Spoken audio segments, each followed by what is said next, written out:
योगी आदित्यनाथ ने आज लखनऊ में मीटिंग बुलाई। मुरादाबाद बरेली मंडल के नेताओं से मिले, प्रत्याशियों से मिलकर हार की वजह भी जानी। लखनऊ में योगी जब मीटिंग कर रहे थे तो दिल्ली में अखिलेश यादव दूसरी स्ट्रैटेजी पर काम कर रहे थे। अखिलेश यादव ने उन सांसदों को फ्रंट पर भेजा जो चुनाव जीतकर संसद पहुंचे।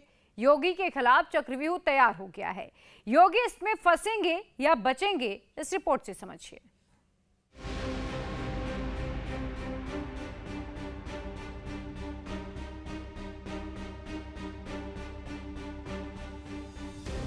क्या योगी आदित्यनाथ अकेले पड़ गए हैं? लगता ये है कि दिल्ली अब लखनऊ की तरफ नहीं देख रही है, या लखनऊ वालों ने दिल्ली वालों को नाराज कर दिया। उसका परिणाम हमें बजट में दिखाई दे रहा है। क्या दिल्ली से लखनऊ तक योगी विरोधी एक साथ आ गए? News that Uttar Pradesh have the highest number of cases of atrocities against Dalit, yes, followed by Rajasthan. क्या यूपी की स्क्रिप्ट दिल्ली में तैयार हो रही है?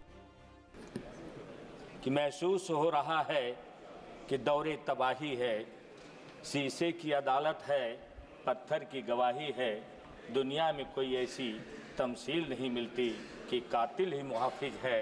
माननीय सदस्य थोड़ा योगी के खिलाफ विरोधी चक्रव्यूह बिछा रहे हैं। योगी को घेरने की तैयारी हो रही है।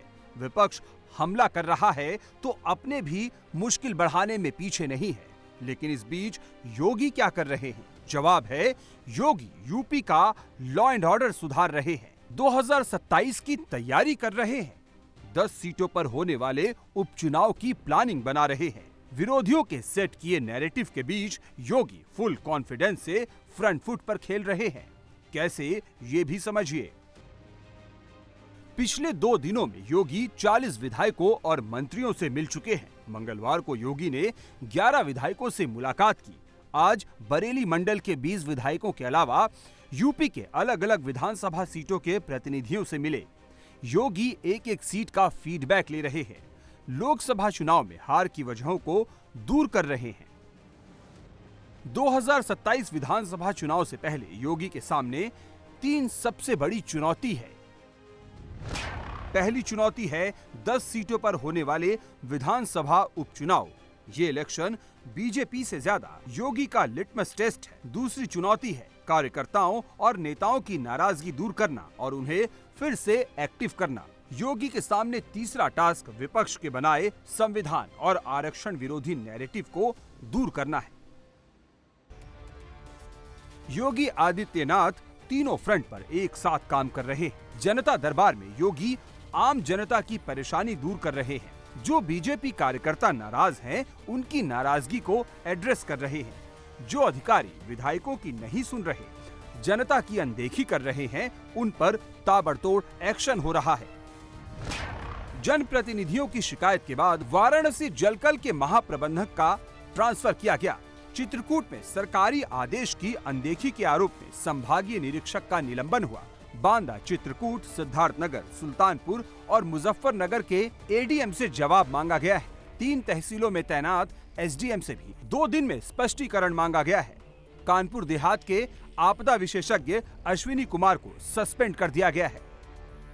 योगी के एक्शन का खौफ इतना है कि बुलंदशहर के विधायक प्रदीप चौधरी ने सीएम योगी को चिट्ठी लिखी तो डीएम की सफाई बिना देर किए आ गई। शहर में जो माननीय विधायक जी ने अवैध कब्जे की बात कही है, उसके संबंध में अपर जिलाधिकारी वित्त राजस्व की अध्यक्षता में एक टीम गठित की हुई है, जिसमें उप जिलाधिकारी सदर, XEN irrigation, XEN PWD, EO नगर पालिका आदि शामिल हैं। पोल्यूशन के लोग भी शामिल हैं। उसकी नपत कराई जा रही है। जो भी यदि कोई अवैध कब्जा पाया जाएगा तो निश्चित ही विधि अनुसार उसको हटवाया जाएगा। लोकसभा चुनाव में बीजेपी की हार की एक वजह कार्यकर्ताओं की अनदेखी भी मानी गई। अब योगी सरकार इस कमी को दूर करने जा रही है। संगठन की मजबूती पर ध्यान दिया जा रहा है। यूपी में जितने निगम और आयोग के पोस्ट खाली हैं, वहां बीजेपी कार्यकर्ताओं को सेट करने की तैयारी है। इसकी लिस्ट भी लगभग तैयार है।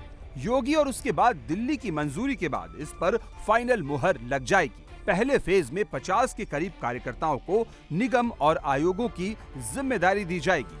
ये सारी पोस्टिंग विधानसभा उपचुनाव के पहले ही कर ली जाएगी। दरअसल यूपी सरकार के कई आयोगों में अध्यक्ष, उपाध्यक्ष और सदस्यों के करीब 100 से ज्यादा पद खाली हैं।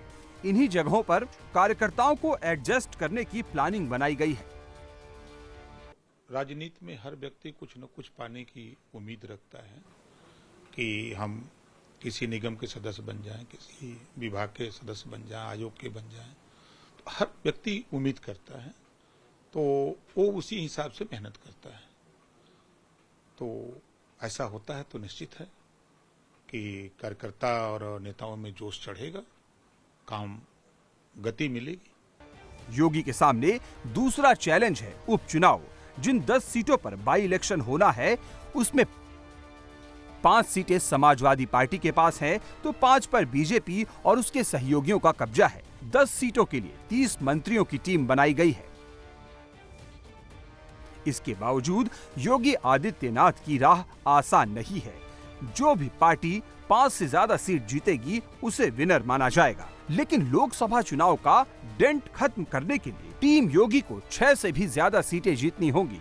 आंकड़ा 7 या 8 तक पहुंचाना होगा। लेकिन ये कैसे होगा?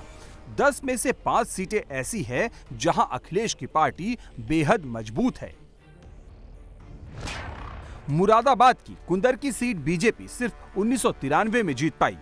65% मुस्लिम वोटर इस सीट को समाजवादी पार्टी के लिए आसान बना देते हैं। वहीं यादव बाहुल्य करहल सीट से समाजवादी पार्टी के अध्यक्ष अखिलेश यादव खुद विधायक थे। इस सीट को सपा का गढ़ माना जाता है। कानपुर की सीसामऊ सीट भी समाजवादी पार्टी की मजबूत सीटों में से एक है। यहाँ से इरफान सोलंकी कई बार विधायक रहे। इस बार भी सपा उन्हीं के परिवार से किसी एक को टिकट दे सकती है। अब बात अंबेडकर नगर में पड़ने वाली कटहरी सीट की। यहाँ से समाजवादी पार्टी के वरिष्ठ नेता लालजी वर्मा विधायक थे, जो फिलहाल संसद पहुंच चुके हैं। यहाँ भी बीजेपी के लिए राह आसान नहीं है। बीजेपी के लिए सबसे जरूरी सीट है मिल्कीपुर की सीट। अयोध्या में आने वाली सीट पर फैजाबाद के सांसद अवधेश प्रसाद 9 बार विधायक रहे। फैजाबाद लोकसभा सीट बीजेपी हार गई, लेकिन दलित बहुल मिल्कीपुर जीतकर वो समाजवादी पार्टी के नैरेटिव को तोड़ना चाहती है।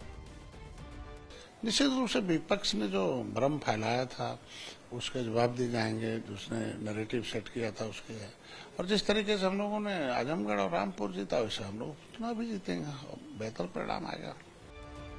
लोकसभा चुनाव में आरक्षण और संविधान वाला नैरेटिव समाजवादी पार्टी के लिए काम कर गया, लेकिन उपचुनाव में ये मुद्दा बने मुश्किल लगता है, क्योंकि विधानसभा चुनाव में आरक्षण या संविधान वाला मुद्दा प्रासंगिक ही नहीं, और 4 जून के बाद से ऐसा कुछ हुआ भी नहीं जिसे विपक्ष मुद्दा बना सके। योगी आदित्यनाथ के लिए उपचुनाव में जीत हासिल करना बेहद जरूरी है, क्योंकि अगर बीजेपी ज्यादा सीटें जीतती है तो क्लियर मैसेज जाएगा कि यूपी में योगी की पॉपुलैरिटी सबसे ज्यादा है और योगी के नाम पर यूपी में अभी भी वोट मिल रहे हैं। ऐसा नहीं है कि यूपी में योगी ही एक्टिव हैं। सरकार में उनके deputy Keshav Prasad Maurya super active है। केशव प्रसाद मौर्य क्या कर रहे हैं, ये उनकी टाइमलाइन से समझिए। केशव प्रसाद मौर्य ने पिछले 3 दिनों में जितने नेताओं से मुलाकात की, उसमें 90% नेता पिछड़े और दलित हैं। केशव प्रसाद मौर्य लखनऊ से दिल्ली का टूर कर रहे हैं। योगी की बैठकों से लगातार दूर हैं और पार्टी के सहयोगी दलों, मंत्रियों और नेताओं से मिल रहे हैं।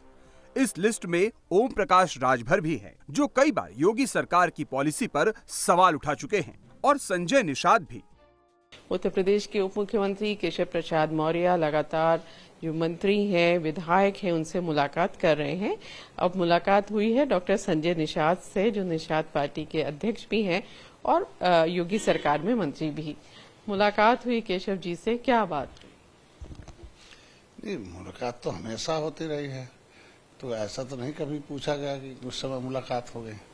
ये देखिए, अनौपचारिक मुलाकातें हमसे होती रहती है, चाहे गृह मंत्री हो, चाहे प्रधानमंत्री हो, चाहे नड्डा साहब हो, चाहे मंत्री जी हो, उप मुख्यमंत्री हो, मंत्री हो। ये हम लोग सहयोगी दल हैं, हम लोग एक साथ मिलकर काम करते हैं। सब अनुभवी नेता हैं, तो अनुभव तो लेना ही पड़ेगा। किसी को सफलता प्राप्त करना है तो जो सफल और अनुभवी नेता होता है उसके साथ है। अभी चुनाव है 10 सीटों का, उस पर कैसे हम लोग पिछली असफलता के कारण है, कहीं जो कि विपक्ष को आंशिक सफलता मिल गई, हम लोग थोड़ा नुकसान पहुंचाए, तो आगे नुकसान ना हो उसके लिए तो चर्चा होनी पड़ेगी ना। ऑलरेडी डिप्टी सीएम ने बीजेपी ओबीसी मोर्चा की भी बैठक बुलाई, कार्यकर्ताओं से मिले, लेकिन लगातार ओबीसी नेताओं से मुलाकात के पीछे उनकी स्ट्रेटेजी क्या है? केशव प्रसाद मौर्य शक्ति प्रदर्शन कर किसे मैसेज दे रहे हैं? सीएम योगी से उनकी दूरी की अटकलों ने तूल पकड़ा तो समाजवादी पार्टी को मौका मिल गया। समाजवादी पार्टी के नेता केशव प्रसाद मौर्य का वेलकम कर रहे हैं। क्यों कर रहे हैं, देखिए और समझिए। हालांकि बीजेपी और उनकी सहयोगी पार्टियां इसे समाजवादी पार्टी का स्टंट बता रही हैं। ओम प्रकाश राजभर के मुताबिक बीजेपी में सब ऑल इज वेल है। देखिए, ये विपक्ष का सगुफा है। All is well. पिछले कार्यकाल में मैं भी मिनिस्टर था, मैं छोड़ के चला गया, लेकिन विधायक रहा।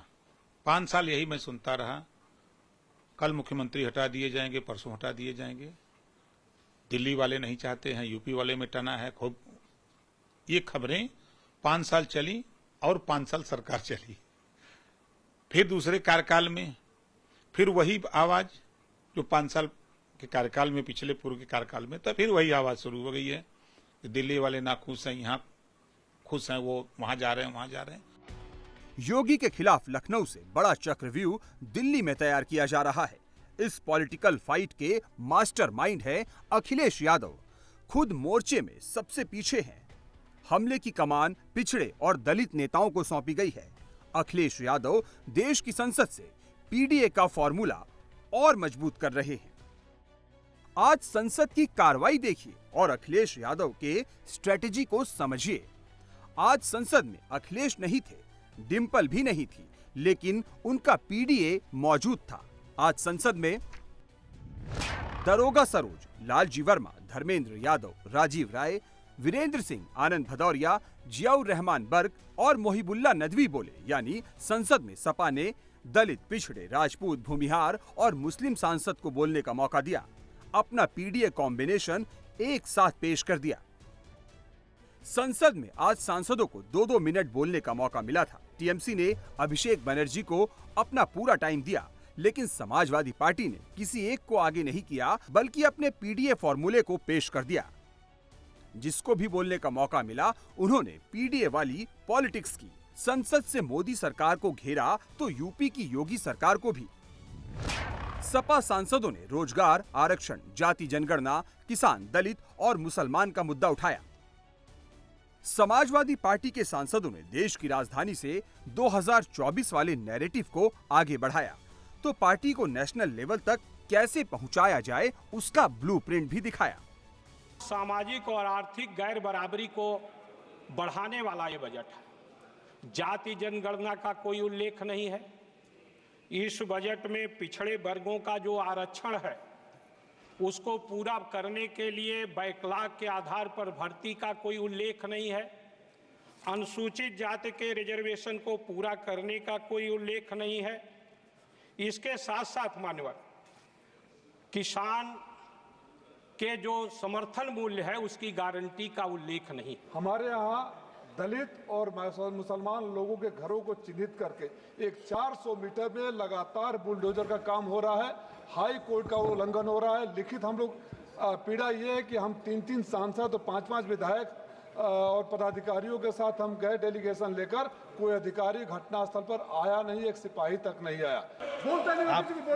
आप इधर, अरे यार बेईमानी से जीता है तो ज्यादा ना बोलो। मालूम है कितने बड़े तीरंदाज हो। इधर बेईमान हो, बेईमान हो, बेईमान हो, बेईमान हो, बेईमान हो। चलो, स्वामीनाथन जी की आपने नहीं मानी। नौजवानों से कह दिया गया हर साल 2 करोड़ रोजगार। मैं आज सवाल पूछता हूं अपने नौजवानों की ओर से, बताएं भारतीय जनता पार्टी के लोग, सरकार में बैठे लोग, 10 साल आपने राज कर लिया है, आखिर 20 करोड़ नौजवानों को रोजगार कहां है? अफसोस की बात है इस बार उत्तर प्रदेश के अंदर हमारे संबल मुरादाबाद में भी कि उस जुलूस को मनाने में अड़चन पैदा की गई। एक तानाशाह आदेश जारी किया गया कि उस जुलूस को आप परंपरागत तरीके से नहीं मना सकते और संभल, मुरादाबाद, अमरोहा संबल, कुंदरकी, बिलारी, असबुली और चंदोसी के अंदर पुलिस और प्रशासनिक अधिकारियों ने जो उत्पीड़न पैदा किया, बस मैं अपनी बात को खत्म कर रहा हूँ, उन्होंने लोगों को धमका कर उसकी हाइट को कम कर उनके खिलाफ कार्रवाई की। मैं कहना चाहता हूँ अधिकारियों के खिलाफ कार्रवाई होनी चाहिए। अखिलेश यादव दिल्ली में बैठकर 2027 के विधानसभा चुनाव और आगे होने वाले विधानसभा उपचुनाव की स्क्रिप्ट तैयार कर रहे हैं और बड़े ही तरीके से कर रहे हैं। अखिलेश की बदली पॉलिटिकल स्ट्रेटेजी की वजह से योगी को टू फ्रंट पर लड़ाई लड़नी पड़ रही है। योगी को 27 के लिए अपनों को भी साथ कर रखना है और 10 के दंगल के लिए फील्डिंग भी सेट करनी है।